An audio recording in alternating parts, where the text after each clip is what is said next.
Hello guys, in today's video we're gonna talk about how to fix Instagram DM problem. So the answer is easy, just go to the settings and now scroll down to the apps section. Now go to the search and search on Instagram.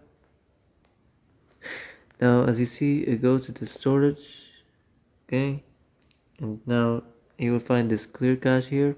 Click on it and go check it if it works. If it didn't work, you can maybe try to restart the phone, and if it didn't work again, you can try to clear data.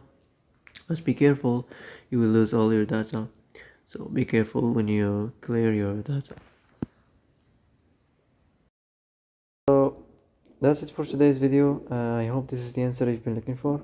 If you like this video, don't forget to like and subscribe, and see you in the next video.